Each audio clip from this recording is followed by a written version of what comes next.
ऋषि पंचमी व्रत कथा।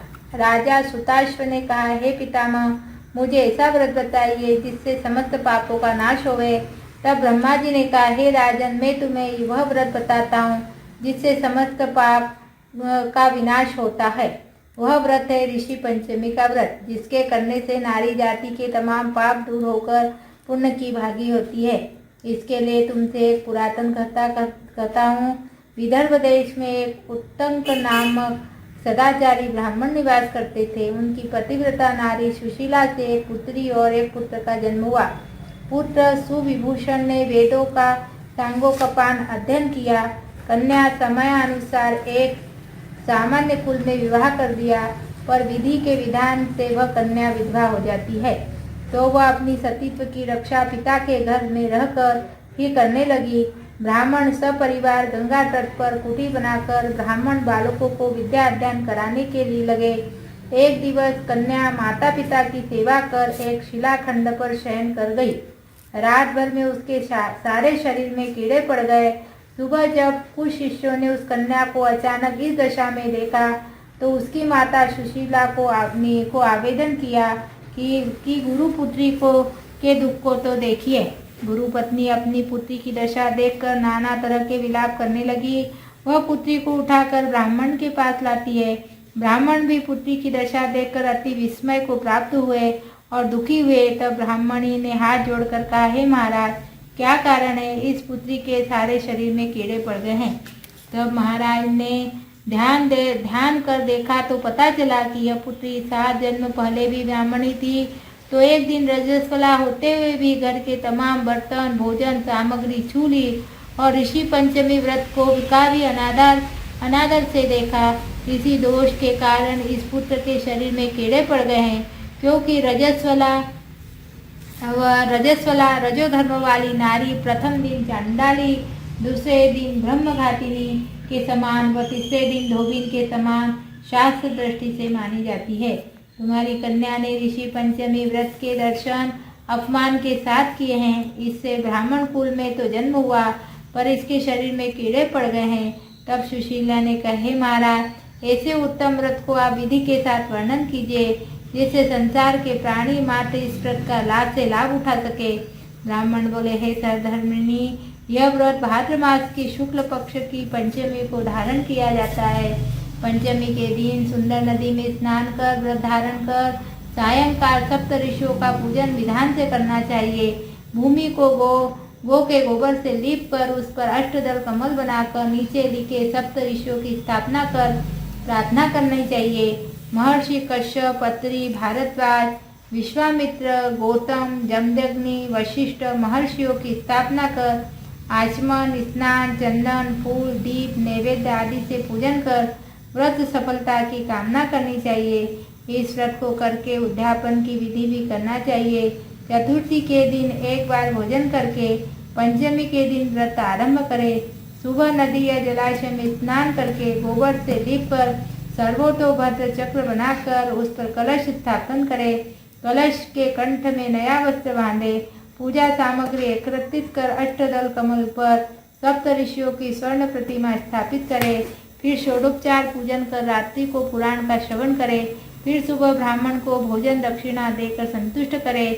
इस प्रकार इस व्रत का उद्यापन करने से नारी सुंदर रूप लावण्य को प्राप्त होकर सौभाग्यवती होकर धन पुत्र से संतुष्ट हो अजय उत्तम गति को प्राप्त होती है। दूसरी कथा भविष्य पुराण में इस प्रकार की आती है कि एक बार महाराज कृष्ण से महाराज युधिष्ठिर ने कहा कि वह कौन सी पंचमी है जिसके करने से नारी जाति दोषों से मुक्त हो और उसको मुक्त हो करके महत्व पुण्य को प्राप्त होती है। आप मुझे संक्षेप में श्रवण कराइए। भगवान श्री कृष्ण ने कहा, है महाराजन, भाद्र पक्ष की शुक्ल पक्ष की पंचमी को ऋषि पंचमी का व्रत कहते हैं। ऋषि पंचमी का व्रत करने से रजस्वला से मुक्ति होती है, क्योंकि जब इंद्र ने वृत्तासुर को मारा था तब ब्रह्म हत्या का एक भाग नारी के रज में, दूसरी नदी के फेन में, तीसरा भाग पर्वतों में और चौथा भाग अग्नि की प्रथम ज्वाला में विभक्त किया, जिससे हर वर्ण की जाति की नारी रजस्वला होने पर प्रथम दिन चंडाली दूसरे दिन ब्रह्मघातिनी, तीसरे दिन धोबिन की माफिक दोषी होती है। इससे उस दिन के प्रति वस्तु को छूने से अपवित्र होकर दोष होता है। इस ऋषि पंचमी का व्रत करने से वह दोष मोक्ष होकर नारी पवित्रता को प्राप्त होती है। हे राजन, विदर्भ देश में शयनजित नाम का एक राजा था। उसी राज में एक सुमित्र नाम का एक ब्राह्मण था। उसकी जयश्री नाम की पत्नी एक दिन कृषि कार्य में रहती रजस्वला धर्म को प्राप्त हुई। वह समयानुसार भोजन प्रति वस्तु को छूती रही। इस प्रकार समय पाकर दोनों पति पत्नी की मृत्यु हो गई। मरने पर ब्राह्मणी को कुतिया का जन्म हुआ, ब्राह्मण को बेल का जन्म लेना पड़ा। इन दोनों का अपने तप के प्रभाव से पूर्व जन्म की बातों का स्मरण बना रहा और यह दोनों प्राणी अपने ही पुत्र के घर में पालित हुए।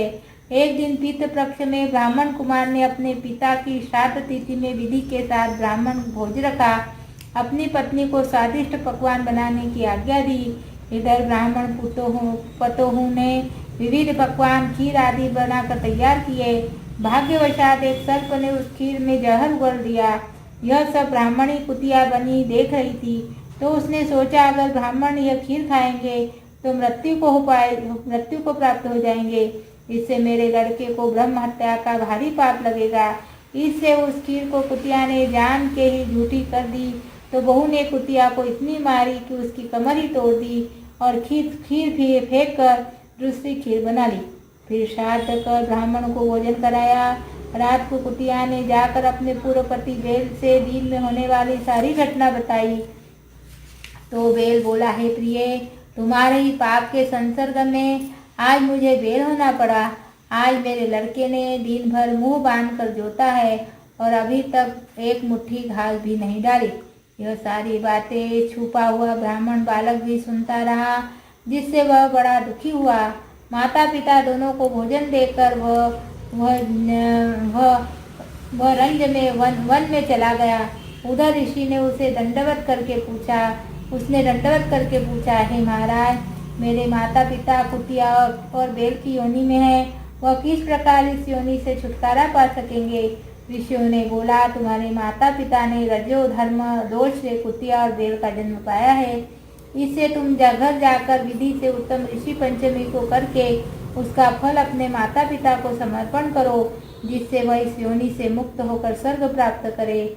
मुनियों से विधि सुनकर ब्राह्मण पुत्र ने घर आकर विधि के साथ सर्वान्न सहित भाद्रपद शुक्ल पंचमी को ऋषि पंचमी का व्रत किया और श्रद्धा से उस व्रत का फल अपने माता पिता को समर्पण किया, जिसके प्रभाव से वह इस क्रूर योनि से छूटकर दिव्य देव विमान में पर आरूढ़ हो स्वर्ग को प्राप्त हुए। हे राजन, जो नारी इस व्रत को विधि के साथ करती है, श्रद्धा से सप्त ऋषियों का पूजन करती है, वह नारी भयंकर रजस्वला दोष से छूटकर शीघ्र ही धन, पुत्र, पौत्र और सौभाग्य और रूप पाती है। इस व्रत को करना भी नारी जाति का मुख्य कर्तव्य है। इससे मन, इततन तथा आदि के दोष मुक्त होते हैं। जो फल तीर्थ को करने और दूसरे व्रत करने से प्राप्त होते हैं, वे इस व्रत को अनायास करके नारी जाति को मिलते हैं। हे युधिष्ठिर महाराज, इस व्रत का ऐसा मत है। इस प्रकार ऋषि पंचमी व्रत कथा श्री कृष्ण।